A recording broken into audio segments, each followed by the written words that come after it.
बिस्मिल्लाह, तमाम तारीफें अल्लाह के लिए हैं और दुरूद व सलाम हो अल्लाह के रसूल पर। ए मेरे प्यारे भाइयों, मैं अल्लाह ताला को गवाह बनाकर कहता हूं कि मैं अब सबसे अल्लाह की खातिर मोहब्बत करता हूं और इसी से दुआ करता हूं कि वो हमें दुनिया में अपनी इताअत पर जमा करे और आखिरत में अपनी जन्नत और अपनी रहमत के ठिकाने में इकट्ठा करे। ए अल्लाह, आमीन। हम इंशाअल्लाह तबारक व तआला उस्ताद तारिक के उन किस्सों के साथ सिलसिला जारी रखे हुए हैं जो उन्होंने आयतल कुर्सी के साथ गुजारे। सुभान अल्लाह अल अज़ीम। और मैं अल्लाह अज़्ज़ा वजल से दुआ करता हूं कि वो उनमें बरकत दे और उनकी हिफाजत फरमाए, या रब्बल आलमीन। इस आदमी ने जो कुछ भी किया वो ये था कि अपनी जिंदगी के एक खास वक्त में इसने नसीहत की, यानी कुछ मखसूस दबाव के तहत इसे ये नसीहत की गई कि अल्लाह तबारक व तआला के जिक्र में आयतल कुर्सी को लाजिम पकड़े, तो इसने इसे लाजिम पकड़ लिया। सुभान अल्लाह अल अज़ीम। शुरू में जैसा कि उन्होंने अब सबको बताया, वो 313 कोई भी अदद था, क्योंकि हम अल्लाह तबारक व तआला के जिक्र के लिए कोई खास तादाद मुकर्रर नहीं करते सिवाय इसके कि ज्यादा से ज्यादा किया जाए। लेकिन शुरू में उन्होंने अमानतदारी के साथ 313 कहा था। फिर उसके बाद अल्लाह तबारक व तआला के फजल से वो 1000 तक इससे भी ज्यादा पहुंच गए। मैं अल्लाह अज़्ज़ा वजल से दुआ करता हूं कि वो उनसे कबूल फरमाए, या रब्बल आलमीन।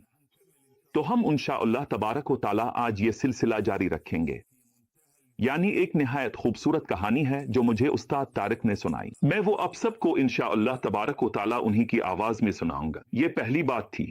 और दूसरी बात यह है कि मैं कल और परसों इंशाअल्लाह तबारक व तआला सफर पर जा रहा हूं। दुआओं में याद रखिएगा, अब सबकी बहुत याद आएगी। यानी मैं एक दोस्त की जियारत के लिए जा रहा हूं जो मेरे बचपन के दोस्तों में से हैं। सुभान अल्लाह अल अज़ीम। और हमारा राब्ता अब भी कायम है। मैं अल्लाह अज़्ज़ा वजल से दुआ करता हूं कि अल्लाह इसमें बरकत अता फरमाए, या रब्बल आलमीन। तो कल और परसों इंशाअल्लाह तबारक व तआला में सफर पर होऊंगा, अब सबकी बहुत याद आएगी। सुभान अल्लाह अल अज़ीम। और मैं कोशिश करूंगा कि वहां से भी कुछ रिकॉर्ड कर सकूं अगर अल्लाह सुब्हाना व तआला ने चाहा। मैं कोशिश करूंगा कि कल इंशाअल्लाह तबारक व तआला इसके बाद इसी जगह से जहां मैं हूं अल्लाह के हुक्म से कुछ रिकॉर्ड कर सकूं। चलिए अब सुनते हैं उस्ताद तारिक को, जो हमें आयतल कुर्सी और उसके साथ जिक्र के लिए तरगीब देंगे। सुभान अल्लाह अल अज़ीम। उन्हीं दोनों को रसूल अल्लाह सल्लल्लाहु अलैहि वसल्लम ने ख्वाब में देखा था। सुभान अल्लाह अल अज़ीम। और ये जिक्र जो आयतल कुर्सी के साथ है वो हमारा महबूब जिक्र है। सुभान अल्लाह अल अज़ीम। व रहमतुल्लाह व बरकातुहू। मैं मदीना मुनव्वरा गया था और इस वक्त में नबी अकरम सल्लल्लाहु अलैहि वसल्लम की जियारत के लिए बहुत मुश्ताक था। यानी मेरा दिल चाहता था कि मैं उन्हें देखूं, मैंने कभी उन्हें नहीं देखा था। सुभान अल्लाह अल अज़ीम। और मैं इन ख्वाबों से बहुत मुतासिर था जिनमें लोग नबी सल्लल्लाहु अलैहि वसल्लम की जियारत और उनकी सिफात बयान करते हैं। तो मैंने अपने वर्द में खास तौर पर दुरूद इब्राहिमी को शामिल कर लिया और मैं रोजाना 1000 बार दुरूद इब्राहिमी पढ़ता था। मैंने इसके साथ साथ अपने मामूल के अज़कार भी जारी रखे, जैसे आयतल कुर्सी और सूरत अल बकरा। लेकिन मेरा इस्तिग़फ़ार बहुत कम था, यानी बहुत ही कम। तो सुभान अल्लाह अल अज़ीम। मैं मदीना मुनव्वरा गया और मेरी आदत है कि जब भी मैं मक्का आ मदीना जाता हूँ तो मैं मस्जिद में बहुत ज्यादा वक्त गुजारता हूँ। मेरा मतलब है, मिसाल के तौर पर किस्से। अगर मैं मसलन वक्त नज़्ह में जाता हूँ तो मैं इशा तक बैठा रहता हूँ, फिर थोड़ी देर के लिए वापस आकर सोता हूँ और फिर मसलन क़याम अल-लैल तक फजर के बाद थोड़ा सा मजीद बैठता हूँ, फिर 2 घंटे के लिए वापस आता हूँ, फिर दोबारा ज़ह के वक्त मस्जिद में चला जाता हूँ और इसी तरह ये सिलसिला चलता रहता है। तो ए अल्लाह, हमारे आका मोहम्मद सल्लल्लाहु अलैहि वसल्लम पर दुरूद भेज। इस दिन मैं गया बैठा और ये मेरा मदीना में पहला दिन था और मैं करीब ही बैठ गया। ए अल्लाह, हमारे आका मोहम्मद सल्लल्लाहु अलैहि वसल्लम पर दुरूद भेज बाब अल रहमा पर। और ये वही जगह है जहां मैं हमेशा बैठता हूँ। ज़ोहर के वक्त यानी ज़ोहर की नमाज से कुछ पहले मेरे साथ एक नौजवान बैठा हुआ था। माशाअल्लाह, इसके लिबास से इसकी अमारत जाहिर हो रही थी, इसकी शक्ल से, इसके अंदाज से। तो ए अल्लाह, हमारे आका मोहम्मद सल्लल्लाहु अलैहि वसल्लम पर दुरूद भेज। एक आदमी आया जो बहुत गरीब लग रहा था और उम्र में भी काफी बड़ा था, यानी इसकी उम्र 80 साल से भी ज्यादा होगी मसलन। वो कमजोर था और एक छड़ी पकड़े हुए था और उसके कपड़े सुभान अल्लाह अल अज़ीम बहुत ही गरीब और बहुत पुराने थे। इसका वजन भी बहुत कम था, तकरीबन 50 किलो के आसपास। तो ये बुजुर्ग आदमी, सुभान अल्लाह अल अज़ीम। मैं बैठा हुआ था और वो शख्स भी जो अमीर लग रहा था, हम दोनों एक सुतून के साथ टेक लगाकर बैठे थे। तो वो बूढ़ा आदमी आया और उसने अपनी छड़ी मेरे और इस अमीर आदमी के दरमियान रख दी और इशारा किया कि वो हमारे दरमियान बैठना चाहता है, यानी अपनी पीठ टेकना चाहता है। तो मैंने इसके लिए जगह बना दी। फिर वो बुजुर्ग हमारे दरमियान आकर बैठ गया। यानी मसलन पुराने कपड़ों की वजह से और इसी तरह की बातें, मसलन पसीने की बू वगैरह और इस तरह की चीजें। तो मैंने देखा कि वो नौजवान जिस पर अमीरी जाहिर थी, वो इसकी बुआ इसके साथ बैठने से परेशान हुआ, तो वो उठकर चला गया। लेकिन इस तरह उठा कि इस आदमी को भी पता चल गया और मुझे भी अंदाजा हो गया। तो सच बताऊं तो मेरे दिल में थोड़ा सा दर्द महसूस हुआ। तो मैं इस बुजुर्ग आदमी के बहुत करीब हो गया और मैंने अपना हाथ उसके कंधे पर रखा, जैसे इसे गिले लगा लिया हो, और मैं इसके बिल्कुल साथ लग कर बैठ गया, इसके इतना करीब कि जब तक वो खुद न कहे कि थोड़ा हिट जाओ। यानी मैं इस तरह बैठा कि शायद वो भी खुद को ज्यादा आरामदेह महसूस न करे, लेकिन मैं चाहता था कि इसे ये एहसास दूं, यानी मैं इसके करीब हूँ, ताकि वो इस बात से नाराज ना हो जो हुआ। यानी इसकी खुशबू उसके कपड़े इसकी शक्ल, अल्लाह की शान, मुझे कोई तकलीफ नहीं दे रहे। तो उसने ये बात महसूस की, खुश हुआ, हंस पड़ा, मुस्कुराया, फिर मुझसे पूछा तुम कहाँ से हो। मैंने बताया कि मैं फलां जगह से हूँ। इसी तरह मैंने इसे अपने असल गांव का नाम बताया, न कि वो जगह जहाँ से आया हूँ। मैंने कहा कि मैं मिस्री हूँ, यानी कुछ इस तरह। तो इसने मुझसे कहा बैठो, मेरे साथ ही बैठे रहो। तो सुभान अल्लाह, इस आदमी ने तस्बीह निकाली और बैठकर ला इलाहा इल्लल्लाह पढ़ने लगा। अल्लाह गवाह है, जोहर के वक्त से यानी जोहर से पहले वो बैठा ला इलाहा इल्लल्लाह पढ़ता रहा। हमने जोहर की नमाज पढ़ी, फिर वापस आए, असर की नमाज पढ़ी, फिर वापस आए, मगरिब की नमाज पढ़ी और इफ्तार किया। हाँ, हम रोजे से थे और वापस आए, यहाँ तक कि इशा तक इशा की नमाज पढ़ी और इशा के बाद बैठे रहे। और वो रुका ही नहीं। अल्लाह के सिवा कोई माबूद नहीं, एक सानिया नहीं, ला इलाहा इल्लल्लाह। तो सुभान अल्लाह अल अज़ीम। यानी मैंने कोशिश की कि इसे कुछ दूं। हाँ, तो मैंने इससे पूछा तुम कहाँ रहते हो।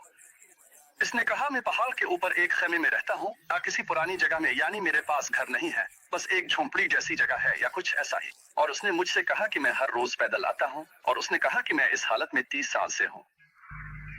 इसने कहा कि मैं हर रोज यहाँ आकर अल्लाह का जिक्र करता हूँ, मस्जिद में खाना खाता हूँ और फिर वापस चला जाता हूँ। ये सिलसिला 30 साल से जारी है और मेरा कोई नहीं है, और हाँ, यही मेरी जिंदगी है।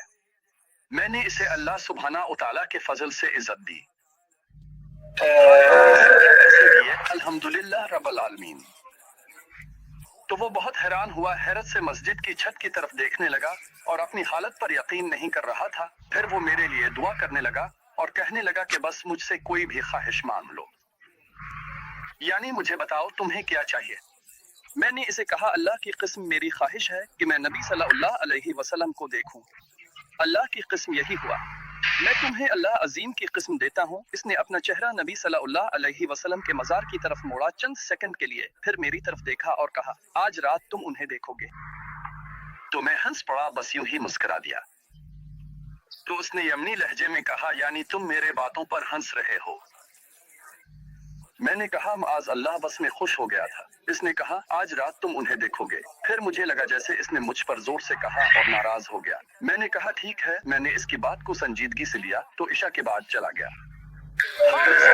कयाम के लिए उठ सकूं और मैं खुशी महसूस कर रहा था, और मैंने कहा इंशाअल्लाह आज रात ख्वाब में नबी सल्लल्लाहु अलैहि वसल्लम को देखूंगा, और मैं सो गया। सुभान अल्लाह अल अज़ीम। और मैं तकरीबन 1 बजे के वक्त जाग गया। हाँ, सुबह के वक्त। और फिर मैंने कोई ख्वाब नहीं देखा था। सच कहूं तो जैसे अब कहीं मैं उदास हो गया, मुझे बुरा लगा, यूं कह लें कि मेरा दिल टूट गया। मेरी उम्मीद थी कि मैं नबी सल्लल्लाहु अलैहि वसल्लम को देखूंगा। फिर मैंने कहा कि अल्लाह का फजल है, वो जो चाहे कर सकता है। मैंने कहा बस अब थोड़ा सा और सो लेता हूँ, जैसे अब कहीं। मैंने कहा कि 1 घंटा और सो जाता हूँ। तो सुभान अल्लाह में सो गया। फिर मैंने ख्वाब में देखा कि मैं नबी सल्लल्लाहु अलैहि वसल्लम के घर की तरफ जा रहा हूँ और दरवाजा खुला हुआ है। नबी सल्लल्लाहु अलैहि वसल्लम के कमरे का पुराना दरवाजा खुला हुआ है और दरवाजे पर एक हल्की सी सफेद शफाफ पर्दा जैसी चीज लगी हुई थी। और मैंने देखा कि दरवाजे के सामने एक लकड़ी की चौकी रखी हुई है اور وہ آدمی جس نے مجھے نبی صلی اللہ علیہ وسلم کو دیکھنے کی خوشخبری دی تھی وہ اسی لکڑی کی چوکی پر بیٹھا ہوا تھا۔ تو جیسے ہی میں گیا وہ ہنس پڑا اور مجھ سے کہا، تم اتنے جلدی میں کیوں ہو؟ ہمیشہ کی طرح ناراض ہو جاتے ہو۔ تو سبحان اللہ العظیم، ایسا لگا جیسے وہ میرے ساتھ ہی تھا۔ تو میں نے اس سے کہا، نہیں، بس میں چاہتا ہوں کہ نبی صلی اللہ علیہ وسلم کو دیکھوں۔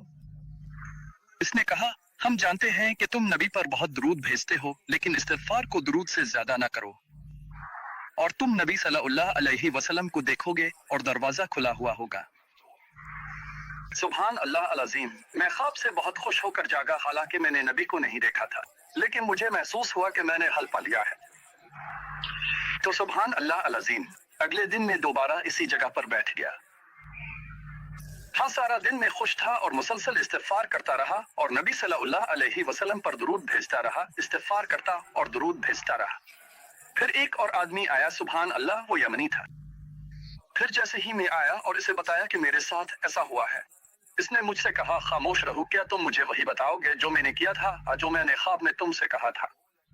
بس اس نے کہا، تم نے حل جان لیا ہے، اور بس اسی پر خاموش ہو گیا۔ اور سبحان اللہ العظیم، اس کے بعد میں نے نبی صلی اللہ علیہ وسلم کو کئی بار خواب میں دیکھا، اور الحمدللہ انشاءاللہ یہ کہانی لوگوں کو استغفار کی طرف راغب کرنے والی ہو، اور یہ اللہ سبحانہ و تعالیٰ کے قریب ہونے کے بڑے دروازوں میں سے ایک ہے، اور اس کے نبی صلی اللہ علیہ وسلم کے رب سے جڑنے کا ذریعہ ہے۔ اور اگر آپ چاہیں تو یہ کہانی میری آواز میں نشر کر دیں شیخ صاحب۔ ہاں، اللہ پر بھروسہ کریں۔ السلام علیکم ورحمۃ اللہ وبرکاتہ۔ وعلیکم السلام۔ میں اللہ عز و جل سے دعا کرتا ہوں کہ وہ استاد طارق سے، آپ سب سے اور مجھ سے قبول فرمائے یا رب العالمین۔ اللہم آمین یا رب العالمین۔ یہ ایک آزمودہ ورد ہے۔ سبحان اللہ العظیم۔ آپ رسول اللہ صلی اللہ علیہ وسلم کو خواب میں کیسے دیکھ سکتے ہیں؟ صلی اللہ علیہ وسلم۔ اور سبحان اللہ العظیم آیت الکرسی کی بھی کرامات ہے، اور استغفار سب سے بڑی کرامت ہے۔ سبحان اللہ العظیم، جس میں انسان اپنے قصور کا اعتراف کرتا ہے اور اللہ تبارک و تعالیٰ کے سامنے عاجزی، انکساری اور تضرع کے ساتھ معافی مانگتا ہے اور اللہ عز و جل سے مغفرت طلب کرتا ہے۔ بس جب ہم استغفار کو آیت الکرسی کے ساتھ شامل کر لیتے ہیں، سبحان اللہ العظیم اور رسول اللہ صلی اللہ علیہ وسلم پر درود بھیجنا، تو یہ اللہ عز و جل کے حکم سے سب سے بڑی کامیابی ہے۔ میں آپ کا زیادہ وقت نہیں لینا چاہتا۔ میں اللہ عز و جل سے دعا کرتا ہوں کہ وہ آپ کی حفاظت فرمائے، آپ کی پردہ پوشی کرے اور آپ کو برکت دے، اور آپ کی دعائیں قبول کرے اور آپ کی بیماریوں کو شفا دے اور آپ کی پریشانیاں دور کرے، اور آپ کو اپنے فضل سے اتنا عطا کرے کہ آپ راضی ہو جائیں اور اللہ آپ سے راضی ہو جائے، اے رب العالمین، اور آپ کے دل کو اس طرح خوش کرے کہ آسمانوں اور زمین والوں کو بھی حیرت ہو، اور استاد طارق سے بھی قبول فرمائے اور انہیں اپنے نیک بندوں اور مقرب اولیاء میں شامل کرے، اور ہمیں بھی ان کے ساتھ، اے رب العالمین۔ اے اللہ، آمین آمین۔ اور اے اللہ، ہمارے آقا محمد صلی اللہ علیہ وسلم، ان کے اہل بیت اور صحابہ پر درود و سلام بھیج۔ آپ سب خیریت سے رہیں، اللہ آپ کو جزائے خیر دے۔ والسلام علیکم ورحمۃ اللہ۔